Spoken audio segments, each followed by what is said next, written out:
ചാലക്കുടി പോട്ട bank കവർച്ചാ case പ്രതി റിജോ ആന്റണിയെ കോടതിയിൽ ഹാജരാക്കി റിമാൻഡ് ചെയ്തിരിക്കുകയാണ്. പ്രതിക്ക് ജാമ്യം നൽകിയാൽ കുറ്റം ആവർത്തിക്കാൻ സാധ്യത ഉണ്ട് എന്ന് കസ്റ്റഡി അപേക്ഷയിൽ പോലീസ് പറഞ്ഞു. കൂടുതൽ പ്രതികൾ ഉൾപ്പെട്ടിട്ടുണ്ടോ എന്ന് അന്വേഷിക്കണമെന്ന ആവശ്യവും പോലീസ് മുന്നോട്ട് വച്ചിട്ടുണ്ട്. വിഷ്ണു സുരേഷ് ചാലക്കുടിയിൽ നിന്നും നൽകുന്നതിന്റെ കൂടുതൽ വിവരങ്ങൾ.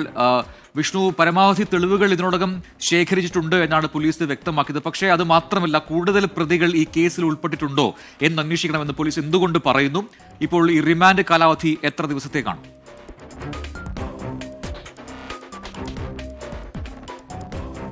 പ്രജിൻ, സാധാരണഗതിയിൽ റിമാൻഡ് കാലാവധി 14 ദിവസമാണ്. അതുതന്നെയാണ് ഈ കേസിലും ഉള്ളത്.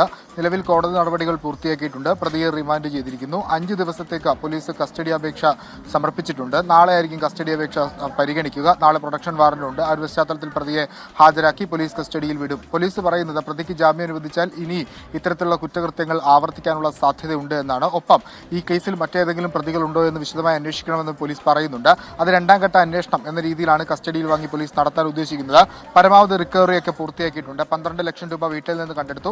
2,90,000 രൂപ ഈ സുഹൃത്തിന് നൽകിയ പൈസ കണ്ടെത്തിയിട്ടുണ്ട്. ഏകദേശം 10,000-ഓളം രൂപയാണ് ഇയാൾ ചെലവാക്കിയെന്ന് മനസ്സിലാക്കുന്നത്. അത് മറ്റാർക്കെങ്കിലും നൽകിയിട്ടുണ്ടോ എന്ന കാര്യത്തിലൊക്കെ വിശദമായി കസ്റ്റഡിയിൽ വാങ്ങിയായിരിക്കും ചോദ്യം ചെയ്യുക. ഇന്ന് 3 എത്തിച്ചാണ് തെളിവെടുപ്പ് നടത്തിയത്. വീട്ടിലും അതോടൊപ്പം ഈ ക്രൈം സ്പോട്ടായ ബാങ്കിലും ഈ സുഹൃത്തിന്റെ വീട്ടിലും, അങ്ങനെ 3 എത്തിച്ചാണ് തെളിവെടുപ്പ് നടത്തിയത്. അല്പസമയത്തിനകം തന്നെ പ്രതിയെ ജയിലിലേക്ക് മാറ്റും. ഈ അന്വേഷണം കൂടുതൽ ശക്തമാക്കി മുന്നോട്ട് കൊണ്ടുപോകാൻ തന്നെയാണ് ചാലക്കുടി പോലീസിന്റെ തീരുമാനം. കേസിൽ മറ്റാരെങ്കിലും ഉൾപ്പെട്ടിട്ടുണ്ടോ എന്നുള്ളതാണ് ഇനി അടുത്ത അന്വേഷണ ഘട്ടം. വിഷ്ണു സുരേഷാണ് ചാലക്കുടിയിൽ നിന്നും വിശദാംശങ്ങൾ നൽകിയത്.